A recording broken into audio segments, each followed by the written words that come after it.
حضرت ابراہیم علیہ السلام جس دور میں پیدا ہوئے تو وہ دور نمرود کا دور تھا۔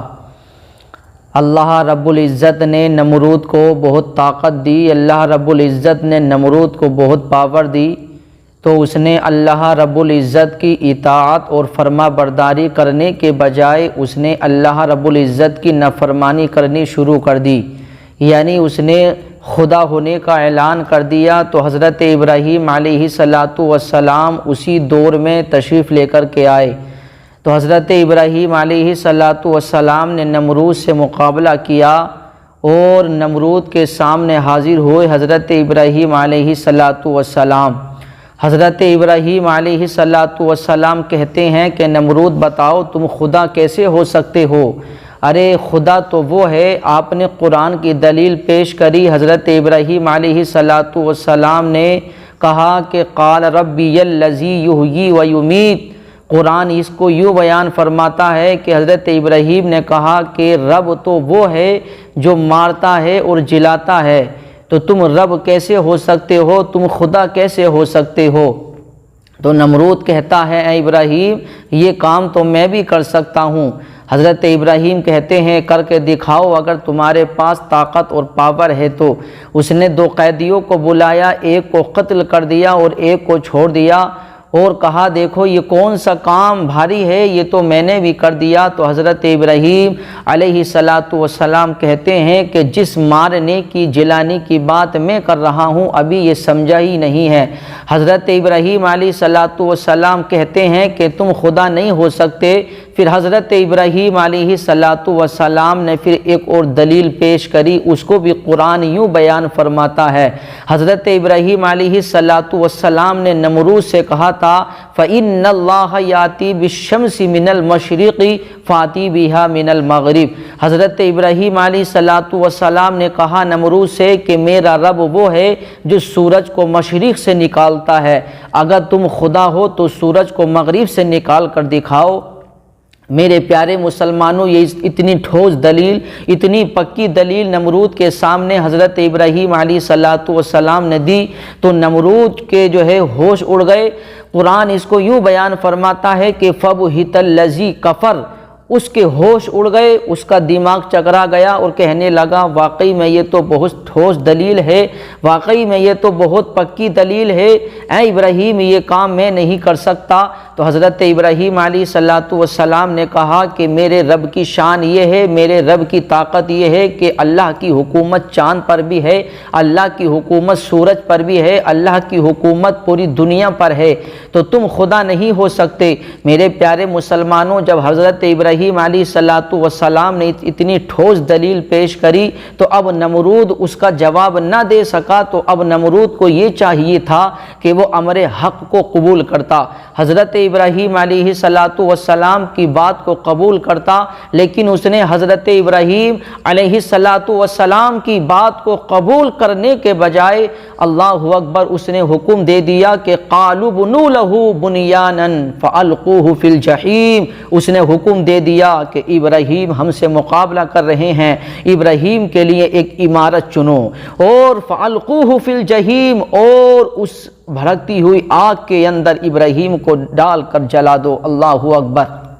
حضرت ابراہیم علیہ السلام سے جب مقابلہ نہ کر سکا نمرود، جب ہار گیا، جب حضرت ابراہیم نے ایسی دلیل پیش کری، جب اس کا جواب نہ دے سکا تو اس نے ہار کر کے یہ حکم دے دیا قالوا بنوا له بنیانا، ابراہیم علیہ السلام کے لیے ایک عمارت چنو اور اس عمارت کے اندر ایک آگ چلاؤ، فالقوه فی الجحیم، اور اس بھڑکتی ہوئی آگ میں، اس دہکتی ہوئی آگ میں ابراہیم کو ڈال دو اور ڈال کر کے جلا دو۔ میرے پیارے مسلمانوں، نمرود نے حکم دیا کہ ایک چہار دیواری بنائی گئی، 30 گز لمبی اور 20 گز چوڑی ایک چہار دیواری بنائی گئی، پھر اس کے اندر لکڑیاں جمع کی گئیں، لکڑیاں جمع ہونے کے بعد پھر نمرود نے حکم دیا کہ اس کے اندر آگ جلاؤ۔ آگ جلائی گئی۔ میرے پیارے مسلمانوں، وہ ایسی آگ تھی کہ اس آگ کے شعلے آسمان سے باتیں کر رہے تھے۔ اگر کوئی پرندہ نکل کر کے جاتا تو جل کے راکھ ہو جایا کرتا۔ آس پاس کے لوگ جو رہتے تھے اس کی تپش سے وہ اپنے گھروں سے باہر نکل کر کے آتے، پریشان ہو گئے تھے۔ اتنی بڑی آگ تھی وہ، اس آگ کے شعلے آسمان سے باتیں کر رہے تھے۔ اللہ اکبر۔ حضرت ابراہیم علیہ السلام کو لایا گیا۔ نمرود نے حکم دیا فَأَلْقُوهُ فِي الْجَحِيمِ، اس بھڑکتی ہوئی آگ میں ان ابراہیم کو ڈال دو۔ حضرت ابراہیم علیہ السلام کو اس آگ میں ڈالنے کی تیاری کی جا رہی ہیں۔ زمین بھی دیکھ کر کے حیران، آسمان بھی دیکھ کر کے حیران، سارے فرشتے دیکھ کر کے حیران۔ بارش کا فرشتہ آتا ہے ابراہیم کے پاس اور کہتا ہے اے اللہ کے نبی ابراہیم علیہ السلام، آپ حکم کیجئے کہ میں اتنی بارش برساؤں کہ یہ آگ بالکل ختم ہو جائے۔ اور ہوا کا فرشتہ آتا ہے، وہ کہتا ہے ابراہیم علیہ السلام، آپ حکم کیجئے کہ میں اتنی ہوا چلاؤں کہ یہ آگ اڑ کر کے ختم ہو جائے۔ میرے پیارے مسلمانوں، حضرت ابراہیم علیہ السلام کہتے ہیں آج مجھے تمہارے ساتھ کوئی حاجت نہیں ہے۔ حضرت جبرائیل علیہ السلام آتے ہیں اور کہتے ہیں اللہ کے نبی ابراہیم علیہ السلام، آپ حکم کیجئے، اگر آپ اللہ سے کوئی بات کہنا چاہتے ہیں، اگر اللہ کے ساتھ آپ کو کوئی بات کہنی ہے تو آپ کیجئے، میں آپ کا پیغام اللہ تک پہنچا دیتا ہوں۔ تو حضرت ابراہیم کہتے ہیں نہیں، مجھے تمہارے ساتھ کوئی حاجت نہیں ہے۔ حضرت ابراہیم نے یوں کہا کہ جانتا ہے وہ رب جلیل آگ میں ڈالا جا رہا ہے اب اس کا خلیل، یعنی مجھے تمہارے ساتھ کوئی حاجت نہیں ہے، کیونکہ میرے رب کو معلوم ہے جب میں آگ میں جا رہا ہوں تو اپنے رب کی محبت کے لیے جا رہا ہوں، اپنے پروردگار کی محبت میں جا رہا ہوں، آگ میں جا رہا ہوں، حفاظت کرنا یہ میرے پروردگار کا کام ہے۔ میرے پیارے مسلمانوں، جب منجلیق کے ذریعے حضرت ابراہیم علیہ السلام کو آگ میں ڈالا جا رہا تھا، آگ میں آپ پہنچنے ہی والے تھے، اتنے میں اللہ نے فوراً آگ کو حکم دے دیا۔ قرآن یوں بیان فرماتا ہے اس کو قلنا یا نار کونی بردا وسلاما علی ابراہیم، اللہ نے ارشاد فرمایا اے آگ میرے ابراہیم پر ٹھنڈی ہو جا، میرے ابراہیم پر سلامتی والی ہو جا۔ یہ اللہ رب العزت نے آگ کو حکم دیا۔ اللہ نے ارشاد فرمایا اے آگ سن لے، تیرا قانون ہے جلانا، تیرا قانون ہے گرم ہونا، لیکن آج میرے ابراہیم پر تجھے ٹھنڈا ہونا ہے۔ آج میرے ابراہیم کو جلانا نہیں ہے بلکہ آج میرے ابراہیم کو بچانا ہے تجھے، میرے ابراہیم کی حفاظت کرنی ہے تجھے۔ میرے پیارے مسلمانوں، حضرت ابراہیم کو آگ کے اندر ڈالا گیا۔ جب کچھ وقت ہو گیا تو نمرود نے چھت پر جا کر کے دیکھا، دیکھتے ہیں ابراہیم جل کر کے راکھ ہو گئے ہوں گے، ابراہیم جل کر کے ختم ہو گئے ہوں گے، لیکن اللہ کی شان و قدرت، میرے پیارے مسلمانوں، فانوس بن کے جس کی حفاظت خدا کرے وہ شمع کیا بجھے جسے روشن خدا کرے، وہ شمع کیا بجھے جسے روشن خدا کرے۔ نمرودی سمجھ رہے تھے ابراہیم کو آگ میں ڈال کر ابراہیم کو جلا کر ختم کر دیا جائے گا۔ میرے پیارے مسلمانوں، نمرود جب جا کر کے اپنے محل پہ جا کر کے دیکھتا ہے تو کیا دیکھتا ہے کہ آگ جل رہی ہے، آگ کے شعلے آسمان سے باتیں کر رہے ہیں، لیکن اللہ کے نبی ابراہیم علیہ السلام اس آگ کے بیچوں بیچ میں بیٹھ کر مسکرا رہے ہیں۔ سبحان اللہ، یہ اللہ کی شان و قدرت ہے، یہ اللہ کی عظمت ہے، کیونکہ اللہ نے حکم دے دیا تھا کہ میرے ابراہیم پر ٹھنڈی ہو جا، میرے ابراہیم پر سلامتی والی ہو جا۔ اب میرے پیارے مسلمانوں، بعض مفسرین کرام یہاں یوں بھی بیان فرماتے ہیں کہ اللہ رب العزت نے ارشاد فرمایا کہ میرے ابراہیم پر اے آگ ٹھنڈی ہو تو ایسی مت ہو تاکہ میرے ابراہیم کو کوئی تکلیف پہنچ جائے، میرے ابراہیم کو ٹھنڈ نہ لگ جائے، ٹھنڈی بھی ہونا تو ایسی ٹھنڈی ہونا، سلامن سلامتی والی ہونا، تاکہ میرا ابراہیم اس آگ کے اندر سکون سے رہیں، اس آگ کے اندر راحت سے رہیں۔ اس لیے آگ ٹھنڈی بھی ہوئی تو سلامتی والی ہوئی۔ یہ اللہ کی شان و قدرت ہے، یہ اللہ کی عظمت ہے۔ اللہ نے آگ کو حکم دیا تو آگ ٹھنڈی بھی ہوئی تو ایسی ٹھنڈی ہوئی کہ سلامتی والی ہو گئی، عظمت والی ہو گئی۔ حضرت ابراہیم علیہ السلام سے پوچھا بھی گیا کہ اے ابراہیم، آپ کی زندگی کے سب سے خوبصورت لمحے کب گزرے؟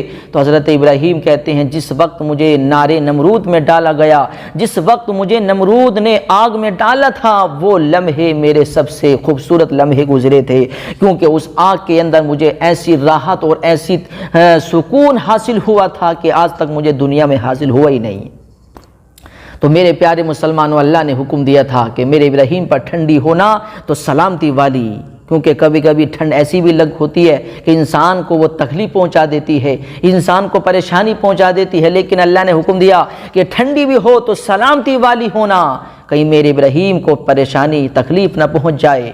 اور بعض مفسرین کرام تو یہاں یوں بیان فرماتے ہیں کہ اللہ رب العزت نے علی ابراہیم کہا تھا کہ اے آگ میرے ابراہیم پر ٹھنڈی ہو جا۔ اگر اللہ علی ابراہیم نہ کہتا، اللہ مطلق یوں بیان فرما دیتا کہ آگ ٹھنڈی ہو جا، تو بعض مفسرین کرام یوں بیان فرماتے ہیں کہ آگ جو ہے پھر ہمیشہ ہمیشہ کے لیے ٹھنڈی ہو جاتی، لیکن اللہ نے علی ابراہیم کہا کہ میرے ابراہیم پر ٹھنڈی ہو جا، میرے ابراہیم پر سلامتی والی ہو جا۔ تو اس لیے میرے پیارے مسلمانوں، وہ یہ سمجھ رہے تھے کہ آگ میں ڈال کر ابراہیم کو ختم کر دیا جائے گا، ابراہیم کو مٹا دیا جائے گا، ابراہیم کو جلا کر ختم کر دیا جائے گا، لیکن میرے پیارے مسلمانوں، فانوس بن کے جس کی حفاظت خدا کرے وہ شمع کیا بجھے جسے روشن خدا کرے، جس کی حفاظت اللہ کرے اسے کوئی نہیں مٹا سکتا، جس کی حفاظت اللہ کرے اسے کوئی نہیں ختم کر سکتا۔ اس لیے ہمارے ایمان بھی آج مضبوط ہونے چاہیے، ہمارے ایمان میں بھی آج وہ طاقت ہونی چاہیے۔ آج بھی اگر ہمارا ایمان اللہ پر ہے، اگر ہمارا ایمان اللہ پر پختہ ہے، اگر ہمارے ایمان میں آج بھی طاقت ہے، تو میرے پیارے مسلمانوں، دنیا کی کوئی سی ایسی طاقت نہیں جو ہمیں مٹا سکے، دنیا کی ایسی کوئی پاور نہیں جو ہمیں مٹا سکے، کیونکہ شاعر کہتا ہے ہو اگر آج بھی ابراہیم سے ایمان پیدا، ہو اگر آج بھی ابراہیم سے ایمان پیدا، تو آگ کر سکتی ہے انداز گلستہ پیدا۔